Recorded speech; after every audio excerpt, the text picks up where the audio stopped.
السلام عليكم ورحمة الله وبركاته. دمان باهوين Soomaaliyeed dhalinyaro waayelo odayaalo iyo carruur intaba waxaan leeyahay cid wanaagsan inta taqaano inta muuqaalkayga taqaano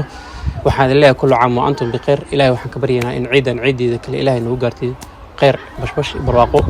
waana dareemi kartaan xaqiiqdii waa ciidii maxaa la sheeg udxiyada ama ciidul adha ciid weynay runtii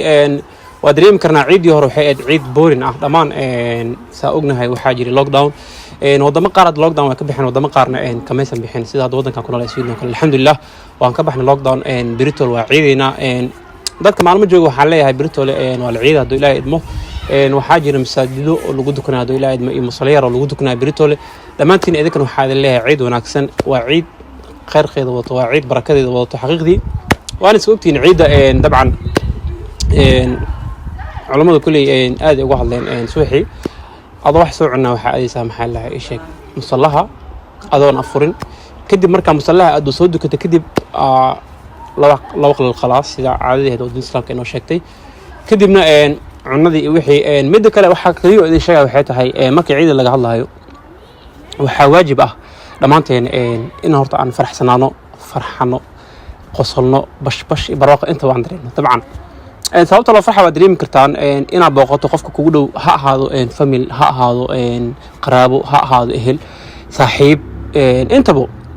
in la siyaarto ayuu markaa nabi sallallahu alayhi wasallam amray waa xaqiiqiyan waxa diinteena ay dhigayso hadii oo dhalinyaro aad tahay maxaa la sheeg ha iloobin inaad asxaabtaada la baashasho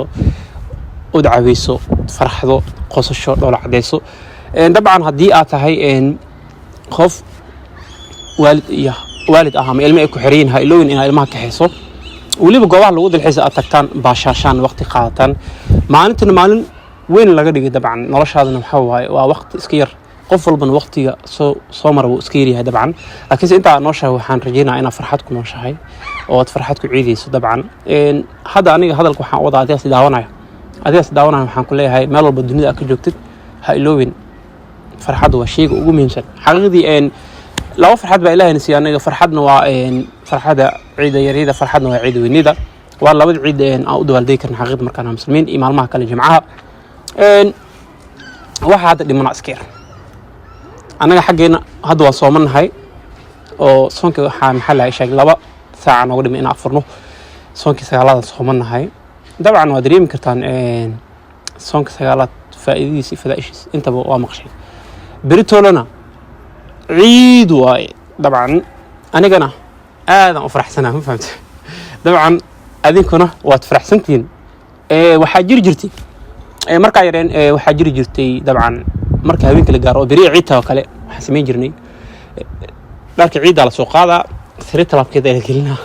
dad sirta labkeeda markii la geliyo waxa leeyahay hebel ay arkin bari ciid waay waxa casuta marka yareen haween waxa isoo mari jirtay bari ciid waa markii la xataa haweenkaas maanan seexan jirin waxa laga yaabaa haweenkaas 20 jeer inaan soo kaco ma fahamtaa dhaho yaa khawaaga ma bariyo waxa waay haweenka nolosheeda ugu dharada ay weydiiso waxa waay haweenka ciidda ay soo galayso hadda xataa ma sha Allah si kasto loo weynaado si kasto way arag loo noqdo intaba waa muhraan ciid waa farxad dadku waxay dhahan maxaa la ciidayaa ciid ilmo ma ahan sidaas ciid waxa ciidi jiray nabi sallallahu alayhi wasallam waxa ciidi jiray asxaabta nabi sallallahu alayhi wasallam waana dareemi kartaa ciidda dadka waaweyn iska leh marka farxada ciidda waxa ay leeyahay happy ciid mubaarak dhamaantiin وانا سلام